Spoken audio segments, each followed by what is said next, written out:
6 വയസ്സുകാരി മകളെ കൊന്ന് പിതാവ് ആത്മഹത്യ ചെയ്ത സംഭവത്തിൽ പെൺകുട്ടി 1 വർഷത്തോളം ലൈംഗിക പീഡനത്തിനിരയായെന്ന് പോസ്റ്റ്മോർട്ടം റിപ്പോർട്ട്.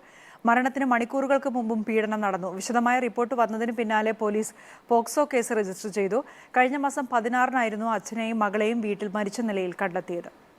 ജനുവരി 16-നാണ് കൊച്ചി എളമക്കര പോലീസ് സ്റ്റേഷൻ പരിധിയിലെ പോണേക്കരയിലുള്ള വീട്ടിൽ 33 വയസ്സുള്ള അച്ഛനെയും 6 വയസ്സ് മാത്രം പ്രായമുള്ള മകളെയും മരിച്ച നിലയിൽ കണ്ടെത്തിയത്.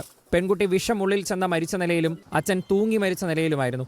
മകൾക്ക് വിഷം കൊടുത്ത് കൊന്ന ശേഷം അച്ഛൻ ജീവനൊടുക്കിയെന്ന നിഗമനത്തിലായിരുന്നു പോലീസ്. പ്രാഥമിക പോസ്റ്റ്മോർട്ടത്തിൽ മരണകാരണവും വിഷം ഉള്ളിൽ ചെന്ന് തന്നെയെന്ന് സ്ഥിരീകരിച്ചു. എന്നാൽ ഇൻക്വസ്റ്റിനിടെ തന്നെ കുട്ടിയുടെ ശരീരത്തിൽ അസ്വാഭാവികമായ പാടുകൾ കണ്ട പോലീസ് ഇത് ഫോറൻസിക് സർജനെ ധരിപ്പിച്ചു. 4 ആഴ്ചക്കകം വന്ന വിശദമായ പോസ്റ്റ്മോർട്ടം റിപ്പോർട്ടിലാണ് നടുക്കുന്ന കണ്ടെത്തൽ.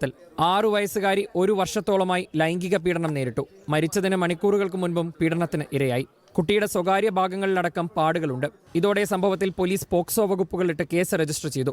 അമ്മയും അച്ഛനും അടങ്ങുന്നതാണ് കുടുംബം. അമ്മ കൊച്ചിയിലെ ഷോപ്പിംഗ് മാളിൽ ജീവനക്കാരിയാണ്. അച്ഛൻ ഏറെക്കാലമായി ജോലിക്ക് പോയിരുന്നില്ല. കുട്ടി കൂടുതൽ സമയം അച്ഛനൊപ്പമായിരുന്നുവെന്നും താൻ ജോലി കഴിഞ്ഞ് രാത്രിയിലായിരുന്നു വീട്ടിലെത്തുന്നതെന്നും അമ്മ മൊഴി നൽകി. കൊടും കുറ്റകൃത്യത്തെക്കുറിച്ച് താൻ അറിഞ്ഞിരുന്നില്ല. അച്ഛൻ സ്ഥിരം മദ്യപിച്ചിരുന്നുവെന്നും അത് വീടിന് പുറത്ത് കൂട്ടുകാർക്കൊപ്പമായിരുന്നുവെന്നും അമ്മ മൊഴി നൽകി.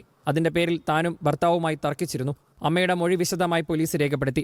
സ്ഥിരമായി വീട്ടിലേക്ക് ആരെങ്കിലും വന്നിരുന്നോ എന്നും പോലീസ് അന്വേഷിക്കുന്നുണ്ട്. കുട്ടിയെ ഇടയ്ക്ക് ഡേ കെയറിലും അയച്ചിരുന്നു. അവിടെ എത്തിയും വിശദമായ അന്വേഷണം നടത്തുകയാണ് എളമക്കര പോലീസ്.